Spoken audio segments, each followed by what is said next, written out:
This is RT coming to you live from Moscow. I'm Marina Joshi. Welcome to the program. Now, skepticism and opposition are thought to be delaying U.S. and British plans to attack Syria.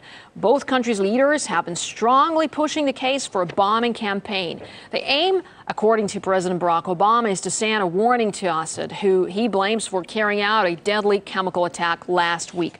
Well, that's likely to mean strikes on key Syrian military assets.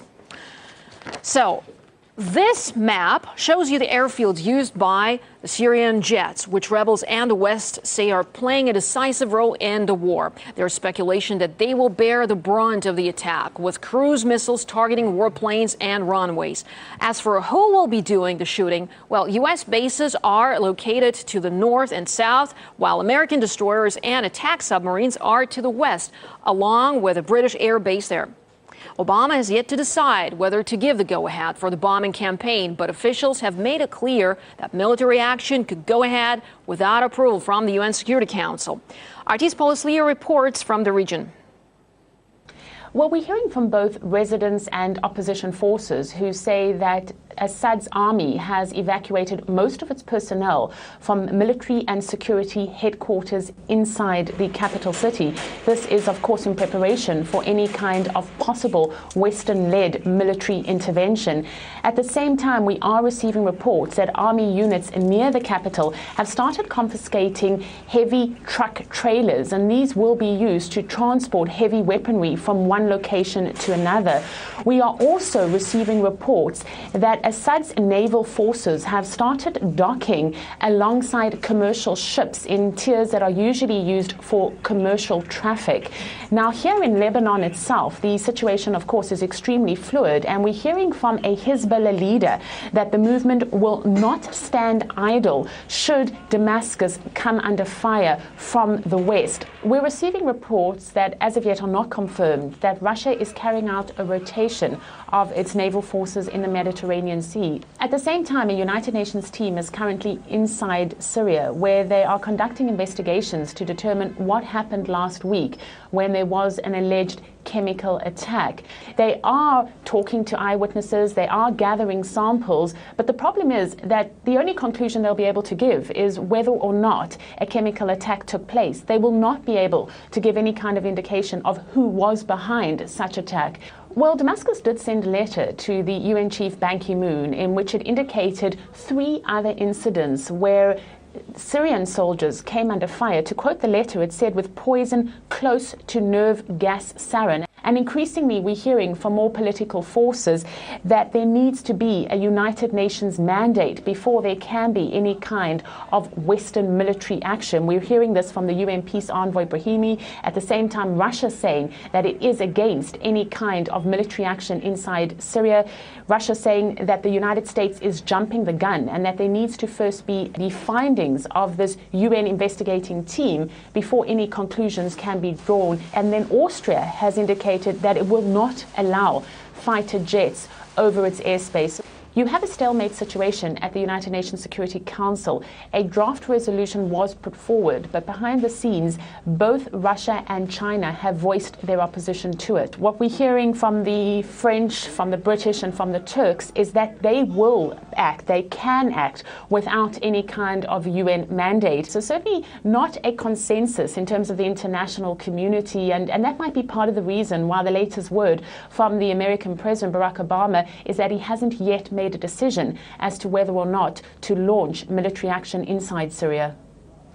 Now, Britain's Prime Minister David Cameron is taking the same hawkish stance as the U.S., although, unlike Washington, the U.K. government has said it will wait to see the findings of UN investigators before deciding whether to act or not. RT's Laura Smith reports from London. David Cameron has realised that he's probably not going to get the votes for an immediate motion on military strikes on Syria, and so he's put the brakes on slightly. Opposition leader Ed Miliband said that he was going to make his MPs vote against any such motion, and also it became clear that around 70 of Cameron's own MPs looked like they were going to vote against. So now there's going to be a much more softly approach. There will be a debate on Thursday, but MPs MPs, instead of being asked to vote immediately on military action, will be asked to vote on a strong humanitarian response to this alleged use of chemical weapons. Cameron now says, and the government say, that they will now wait for the results of the UN report from Syria on this alleged chemical attack. The US, however, still says that it's not really interested in waiting. And then after that report has been received, then they will have another vote on direct military action. And David Cameron also says that he will now go back to the UN Security Council to try to secure some kind of resolution, a UN mandate for military action. Meanwhile, the Speaker of the Syrian Parliament has written a letter to UK MPs, we've had confirmed by the House of Commons press office here in London, inviting a delegation of MPs from London to come to Damascus and see for themselves, bring their own experts, check the conclusions of this UN report themselves. A lot of the members of Parliament emailed and tweeted their constituents yesterday asking for their opinions on whether military action should take place in Syria, and one can only assume that the reason that very many of them were unwilling to vote on that military action is because their constituents were so against it. They had an overwhelming response, a lot of MPs said. There have also been a couple of polls done, one by the Daily Telegraph, which put just 9% of people in favour of military action in Syria. We also saw a protest by the Stop the War coalition outside Downing Street on Wednesday. The Stop the War say that around 1,000 people were there with their banners, hands off Syria, cut war, not welfare. And the Stop the War coalition also say that they're being contacted by people phoning in, wanting to donate, people that they haven't heard from since 2003, ahead of the Iraq War, who want to become members of Stop the War again. So that's quite a significant thing as well. Well, Lord Alan West, former First Sea Lord and Security Minister, joins me live now to talk about the military buildup surrounding Syria. Thank you so much, sir, for joining us here on the program. First off, what is your perception of the crisis in Syria, and specifically, should Britain take part in the U.S.-led military campaign? Well, I was very concerned a couple of days ago when I came back into this country to find that we seem to be on a course to go straight down the track of military action. And I was not at all happy with that, having seen the lead up to the Iraq War. I think we need to wait for the report from the UN inspectors. It seems to me bizarre that we should actually take action before the United Nations team that are reporting on our behalf give us the report. So we should wait for that. I mean, it looks as though it will say that chemical weapons were used, but we must wait and see. I think also we need to see the hard intelligence that the US and the UK believe they have to show that the regime did actually carry out this appalling atrocity. And if we have got that evidence, I think we should show that and display it so people can see it, because people don't trust this sort of information anymore. And I think we should then sit down with the Russians and say, right, you think it was the opposition that did it, let's sit down and look at all our intelligence here. And when we can prove that it is one or the other, then that would be the position. If we prove it's the regime, we can say, right, it's the regime. Then I think we should go to the UN Security Council and say to them, right, we believe we need a Security Council resolution.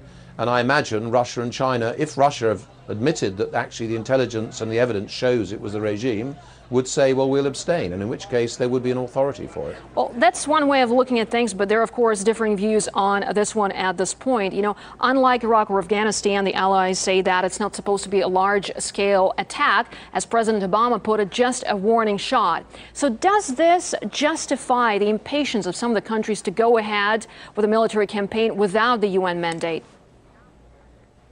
I mean, I think legally there is no difficulty because of the Chemical Weapons Convention of 1992 and the first Chemical Weapons Convention of 1904. I think legally in the courts you would be able to go through and say there was justification for action of a coalition of the willing. But I'd much rather have a UN Security Council resolution. And the danger with saying we're going to use a limited surgical strike is, all my experience of wars, and I've been in them and in the lead up to them, and I've been running them and things, is to find that you have a law of unintended consequences. You think you're just going to do one little thing, but actually things then happen and it expands. And we need to be very clear exactly what it is we intend doing. Are we just, assuming that it was the regime that did it, assuming that it is a chemical weapons that have been used, are we going to be effectively smacking him hard to say, don't ever do that again? Is he likely to actually respond to that? Is he likely to say, no, I won't? Or are we going to do something more? Because almost any action will have an impact on the balance between the two forces fighting in Iraq, in Syria. And the forces fighting in Syria effectively are fighting out the Sunni-Shia divide that is wrecking the whole of that Middle East region. So speaking of the forces, as you mentioned, within Syria, I mean, the country is divided and at this point. And speaking of the worst case scenario, of course, here, the military strike, how will it change things? How will it, shatter the balance there? Will that likely to improve things for the people in the country or further complicate the situation? Well, I think that's why I think the nations like the US and the UK and France and Turkey need to be very, very careful about what action they take. We need to be very clear, what is it we actually want to achieve? What is the end state we want? We need to have in place mechanisms militarily to ensure that things don't go beyond a certain degree. But I'm not at all convinced that an attack would actually help the condition of the people within Syria, unless you could guarantee it stops the regime, if the regime are doing it, using chemical weapons against their own people. If they are, it is a very loathsome thing to be doing. But otherwise, I think it won't necessarily make their condition better. Well, government troops seem to be keeping the armies of an al-Qaeda-linked militia at bay at this point. So would these radical elements be happy to see foreign powers attacking their enemies? How would they react to the military campaign from abroad? Well, I think we all need to be very careful getting ourselves involved in events in that Middle Eastern region. We've seen what happened in Iraq. We've seen what's happened in Afghanistan. I have no doubt that the al-Qaeda group, and they're a very large group, I'm afraid, in the opposition, funded by people who haven't thought through what this really means, would be delighted if America and Britain and Turkey and France attacked Assad. They would be delighted by it. But that doesn't mean they like us, and they oppose us and would like to do us harm. But in a temporary basis, that would suit them. So we need to be very, very careful how we actually act. That's certainly true. All right, Lord Alan West, former First Sea Lord and Security Minister, thank you so much for your views here on RT. Now, with British lawmakers divided over whether to attack Syria, the U.S. may soon find itself alone in leading the war charge, and to make matters worse, justifying intervention proving to be harder than expected. No major international body is supporting the strikes, leaving the U.S. to rely on a moral case for intervention. A task that, as RT's Marina Portnoy reports, may be difficult considering America's own past. Well, you may find some of the images in this report disturbing. Wagging its finger of moral authority, the U.S. began laying the groundwork for Syrian intervention on Monday. Let me be clear. The indiscriminate slaughter of civilians, the killing of women and children and innocent bystanders by chemical weapons is a moral obscenity. The obscenity of chemical weapons is something U.S. Secretary of State John Kerry, a Vietnam veteran, is very familiar with. 5 decades ago, America used Agent Orange during the Vietnam War, reportedly spraying more than 20 million gallons of the chemical weapon and other herbicides over parts of southern Vietnam and along the borders of neighboring Laos and Cambodia. It had the side effect of being terribly genotoxic, and it caused lots of birth defects and terrible effects of a genetic nature in people who were exposed to it. The herbicides were reportedly contaminated with dioxin, a deadly compound that remains toxic for decades and causes birth defects, cancer, and other illnesses. The Vietnam Red Cross estimates that Agent Orange has affected 3 million people spanning 3 generations, including at least 150,000 children born with severe birth defects since the war ended in 1975. The U.S. often, in its foreign policy particularly, is quick to blame others for things that it itself does. And this is known around the world as the double standard of the United States, the moral and political hypocrisy of Washington. In Iraq, America's chemical weapons legacy will be remembered for generations to come. Since the 2003 invasion, experts say the number of Iraqi children born with birth defects has skyrocketed. Some babies born without eyes, others without limbs. In Fallujah, researchers can't provide statistics, saying there's too many cases to report. Scientists link the epidemic to citizens' exposure to white phosphorus and depleted uranium, toxic weapons reportedly used by U.S. soldiers who invaded the country. All of the genetic damage effects that we see in Iraq, in my opinion, were caused by uranium weapons, depleted uranium weapons, and also undepleted uranium weapons of a new type. And these are really terrible weapons. These are weapons which have absolutely destroyed the genetic integrity of the population of Iraq. Depleted uranium is a radioactive element that engineers say increases the penetration capacity of shells. It's believed to have a shelf life of some 4 billion years and is otherwise known as the silent murderer that never stops killing. There is a clear reason that the world has banned entirely the use of chemical weapons.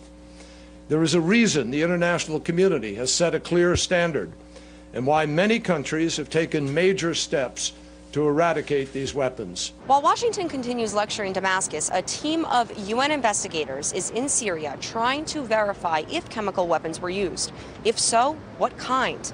In the meantime, if the U.S. does launch a unilateral military strike against Syria without UN approval, then the country policing the world will be in clear violation of international law. Reporting from New York, Marina Portnaya, RT. Well, sex offenders go loose in the UK, and our report on a plague terrorizing Kyrgyzstan.